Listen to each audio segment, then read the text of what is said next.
So what's going on guys, Kate is here and welcome back to a brand new video. For today we are checking out Albion online and we will see if this game is worth playing in 2023. So at the beginning of the video we will take a closer look at the game itself, then we will look into different game modes and activities that you can do as a solo or group player. Then we will see how good or bad the pay to win system is, or does it even exist. And then lastly we will go into the gameplay and we will see how hard or easy it is for a brand new player to pick this game up and just play from the start. So if this sounds interesting to you, then let's get right into it. So then, first things first, Albion Online is a sandbox MMORPG set in a medieval fantasy world. In this player-driven game world, nearly every weapon and building is created by the player, and you can switch your class by changing the weapon and the different gear you use. And whether a new player focuses on PvE, PvP or large-scale guild versus guild combat, every action in this game has meaning because as well as consequences, the combat in this game is full loot. So Albion's big open world is made of hundreds of different zones, which are located in 5 different biomes across 2 massive continents. And those 5 biomes are steppe, forest, swamp, mountain and highlands, and these biomes determine which resources and creatures you will find. In addition, each biome contains 3 of 5 major natural resources, which you can find by clicking on each zone map. So the steppe biome has hide, ore and fiber, the forest has wood, hide and stone, swamp has wood, fiber, hide and etc. And then lastly you can collect fish in all of the 5 biomes. Then as far as the world map is, the whole world is divided into 2 continents, which is the Royal Continent and Outlands. So after you finish the tutorial, you'll be transported to the Royal Continent to start your adventure. The Royal Continent contains blue, yellow and red zones. In blue zones there is no PvP, and if you get killed by mobs you get just downed for a minute or 2. Then yellow zones are the same thing, just PvP is enabled if players decide to flag up. But again, if you die you just get downed. And then lastly the red zones is full loot PvP. But again you have to flag up, which contains its own risks. So while in red zones you will find players to fight, but the real PvP zones you will find in the black zone. And then lastly, the Royal Continent has 6 royal cities called Limhurst, Bridgewatch, Fort Sterling, Martlock, Thetford and Caerleon.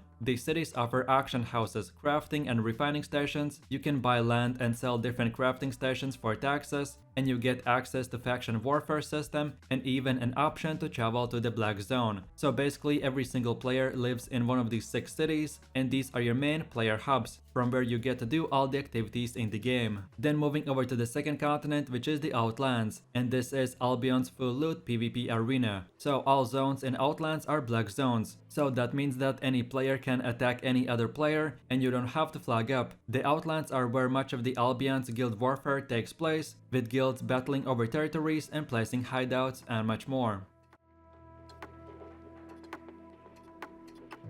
So then moving over to the Destiny board, which is a big part of your progression, as this is a skill tree and progression tracker in Albion Online. In addition to tracking your past progression, it shows what future activities you will have to complete to unlock more skills, get access to wear stronger gear, or unlock to gather better resources. It is a vital tool in this game. While it might seem overwhelming at the start, it will become easier to understand after you spend some time in understanding the concept. So by pressing the B key, you open your Destiny board, and the idea is that by repeating the activities you enjoy and want to do, your character will automatically improve in those areas. So for instance, if you enjoy fighting with a sword, you should focus on using that specific sword and killing monsters, and this will unlock more skills and better swords that will allow you to deal more damage. In general, it will take a long time to complete everything, so mainly the Destiny board rewards players who more specialize in their own professions instead of leveling everything and being jack of all trades.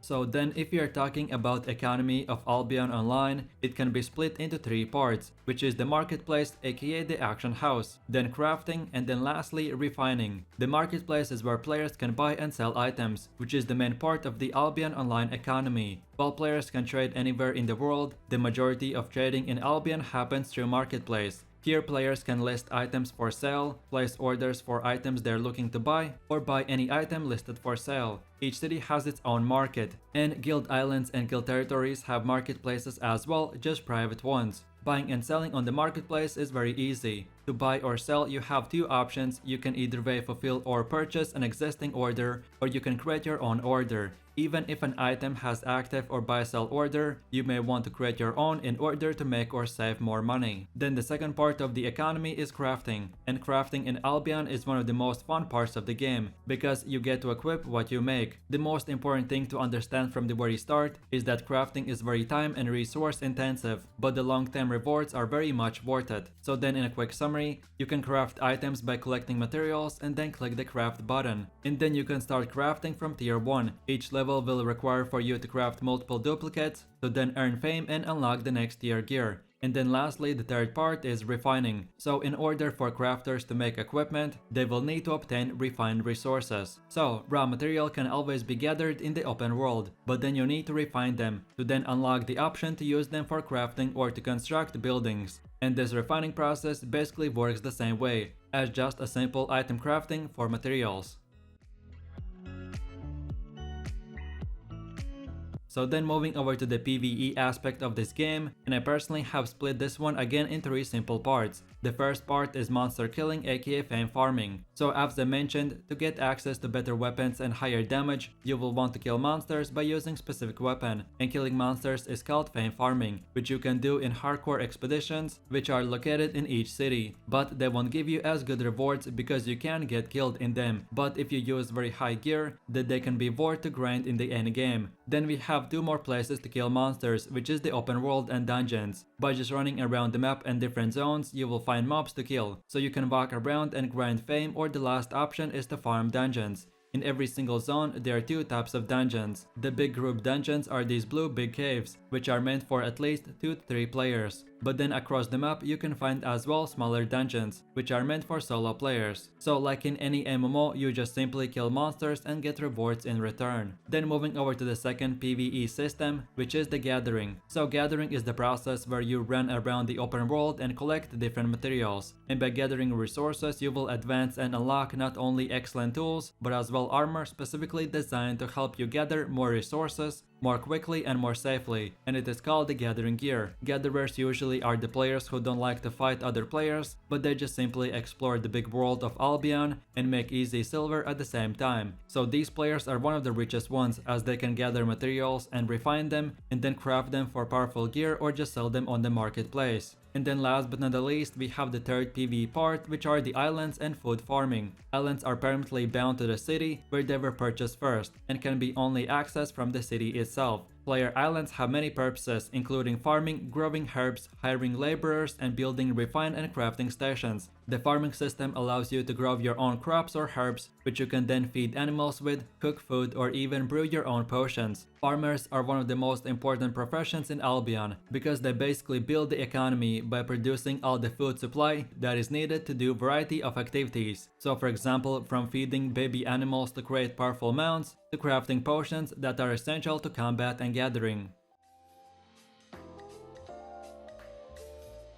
So then moving over to the PvP, which in this game is my most favorite part, and the system is split into 2 categories, which are solo and group PvP. So by group PvP I mean open world ganking, hellgates, arenas, Zerg vs Zerg, and much more. So let me quickly summarize each activity. So first of all, open world ganking is when a group of players together run around the red or black zone areas where PvP and full loot is enabled, and then there they find other players farming or gathering, and then they catch them and kill them. As Albion is full loot PvP, this is a very fun aspect, and you get rewarded by getting all the loot that the other player had in his inventory. Then Hellgates are instant PvP dungeons, which you can find in yellow, red or black zones. Hellgates are basically like a combination between PvP and PvE arena, where you can join in a 2v2 Hellgate or a 5v5, and then the concept is that you enter the zone and kill monsters, and while you're doing that, the other 5-player team joins the dungeon, so then you go to the middle and fight. This is a very fun way to make money and do PvP with your friends. Then moving to the arenas, and this is another instance PvP, but this time the arenas is a 5v5 battleground, where you have to capture 3 points of interest, and the team with the highest eliminations or points will win the match. This activity is not full loot, so you can queue up with random players and just try out the PvP in a safe environment. And then lastly, the Zerg vs Zerg is the place where you get to do 100 versus 100 fights, where the biggest guilds in open world fight each other for territories, castles, and much more. This activity requires for you to join active guild, but you can still experience big fights by joining faction warfare, which is a very similar thing just with random players, which makes the whole experience a lot more chaotic. But if you're not a hardcore player, then this is a good and fun way to try out large-scale PvP. And then moving over to the solo PvP, which is the corrupted dungeons, solo ganking, and 1v1 duels. So this game is very solo player friendly, if you know it how to use it to your advantage. So first of all, the corrupted dungeons are basically the same thing like Hellgates, where you fight monsters, but then instead of fighting a 5v5, in the corrupted dungeons, you just match up against another solo player. So then you fight in the middle, and winner takes all the gear and loot from the final boss. The corrupted dungeons game mode is the most popular one in the entire game, as any player can join basically a 1v1 arena, where you fight for gear, and this way as a solo player, you can still get to enjoy PvP. And then lastly we have solo ganking and 1v1 duels, which should be self-explanatory. So in solo ganking, you just run around the world looking for easy targets or new players, but you have to be careful from the bigger groups. And then the 1v1 duels are just fun way to spend some time by trying out different builds in the cities, or just to fight your friends for fun or even for silver if you challenge each other. So overall, the PvP aspect in Albion is very diverse, and this game is very group and solo player friendly. Okay, so now we have come to the pay to win topic, which I decided to include in this video as a separate part, because in the last few years it's important for players to know if the game is really pay to win. So in the next minute or two I will try to give you my perspective. So in my opinion, Albion Online is 100% pay to win, but let me explain. I personally haven't seen any good MMORPG games and that don't have some aspect of pay to win. So Albion is not pay to win like Lost Ark or Black Desert. If I would have a scale for Lost Ark and Black Desert from 10 point system, then I would put it around 9 out of 10. But then Albion is still pay to win, but around 5 out of 10. There's no decent game in this MMO category which is not pay to win, so it all depends on if you can tolerate it. In Albion, you can gather, farm, and earn silver, or basically do anything you want for free, and there is no paywall whatsoever. But players still can buy gold for real life money, which then they can convert to silver and buy gear, tomes of insight to level up their destiny board, and much more. But my biggest reason of why I am okay with Albion's pay to win is because it's a full loot PvP game, and anyone that spends money can easily lose it in open world. Then as well, there's no difference between a free to play and pay to win player, except that the pay to win player, instead of playing the game for 10 hours, he will spend $1,000. And yes, by the way, to actually pay to win in this game, it will require a lot of money and a lot of swiping. And then lastly, the new player content like Yellow Zone Hellgates or Yellow Zone 1v1 arenas all have item caps. So even if the enemy player is running very high item score in the Yellow Zone PvP, all gear is equalized. So the only way for pay to win player to use this gear is to use it in open world where it's full loot. So in a summary, Albion is by definition pay to win, but very soft if we compare it to World of Warcraft, Lost Ark, Black Desert, and much more.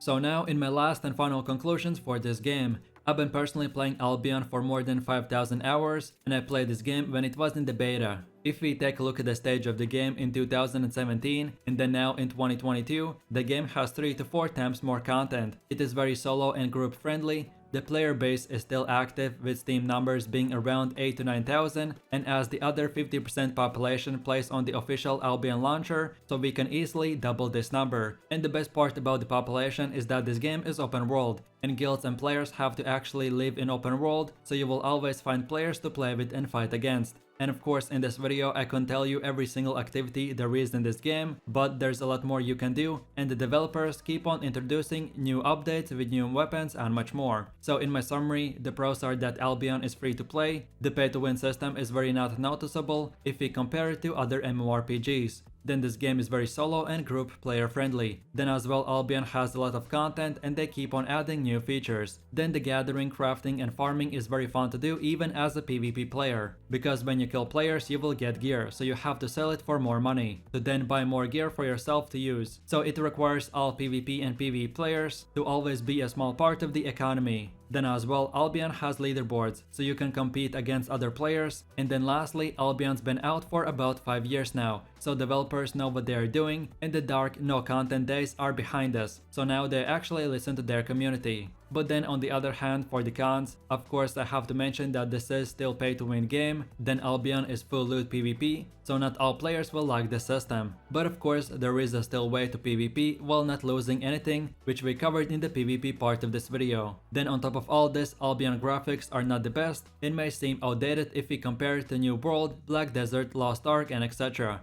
And then lastly, this game has been out for a while now, so most active players already have the best of the best gear, so for a new player it will take a while to get a decent level where you will have access to the most hardcore guilds and the most profitable ways to make money. But overall, Albion is free to play, so you can't lose anything by trying this game out, and it is definitely worth your time. So with that said, I really do appreciate everyone for watching guys, and I hope you enjoyed it. If you have any suggestions, feedback or other good Albion Online videos or game reviews that you would like to see in the next video, then feel free to leave your comments in the comment section down below. And while you're doing that, please click like, subscribe and enable that notification bell, so this way you could support the channel and you wouldn't miss any more amazing content from me. So with all this said, you have an amazing day and I'll catch you in my next video. So take it easy, peace.